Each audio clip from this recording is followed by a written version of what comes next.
We grew up in Miami, Florida. He loved science from early on. He was always so curious, wanted to know how everything worked. He loved chemistry, and he would mix all sorts of chemicals together, not knowing that he could blow up the house. He didn't, thank goodness, but he did have a bubble up that spilled all over my mother's beautiful terracotta floor, and she was not able to get the stains out, so she restricted him to the garage for the rest of his chemistry projects. He came to UT because he wanted to be part of that group. The university had such a good reputation. He felt like what he wanted, he would be better suited at UT. And he met Burke Judd, Dr. Judd, who was his first mentor. There was a summer lab, I believe, or a summer class that he taught that introduced him to scientific research. Burke Judd was a classical fly geneticist, a very well-known figure in the developmental genetics community, and Mike really became captivated and stayed on for his graduate work at UT Southwestern. I think he owes a lot to Dr. Judd, and they have established a foundation in his name, so I can't say enough for the university and what they've done for him. And in the same way, Mike has gone on to Rockefeller University and been there 40 years, and it's just been a family, a piece of his life that is so very important, just like UT. He's had a spectacular career here. His science, discovering the mechanisms and the genes that underlie circadian rhythm have been revolutionary for the field, and his science continues today to be world-leading and just an inspiration to everybody on campus. All of our behaviors, ranging from when we get sleepy and go to bed, when we wake up in the morning, when we eat, when we are most active during the day, all of this is regulated by these circadian clocks. And so when everything's working in concert, we feel great, everything's terrific.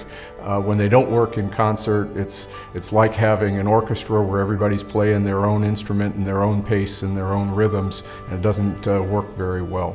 In less than 30 years, Mike solved a problem that was 300 years old. These genes that were first discovered by Mike and others in the fruit fly has led to our understanding of disorders that we had no clue at all.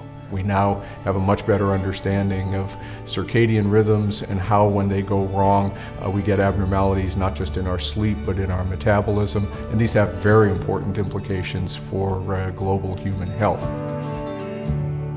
Got a text at 4:45 one morning from my sister-in-law. My husband actually retrieved it, and he's looking at the phone. He said, "Your brother just won the Nobel Prize."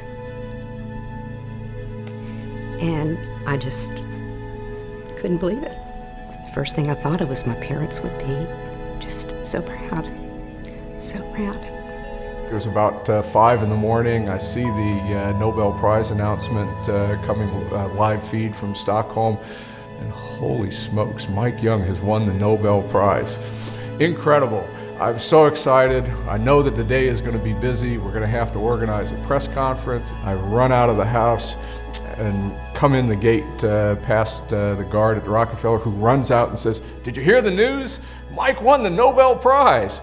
And the whole campus had the same reaction. May I now ask that you step forward to receive the Nobel Prize from the hands of His Majesty the King. And I really choked up when they called his name on stage, and the King presents him with the Nobel Prize, and he bows to the King, and he bows to the Academy, and he turns around and bows to the audience, and it's just a very royal affair. It's fantastic that Mike is still connected so tightly to the University of Texas. His endowment. The endowment, I think, is for those graduate students to encourage their research, that they continue, and there is a light at the end of the tunnel. It's a way for them to give back. He is just one of the most appealing, charming people you would ever meet, not to mention which he is an absolutely brilliant scientist with the most breathtaking and forward-thinking ideas. He's changed the face of biology.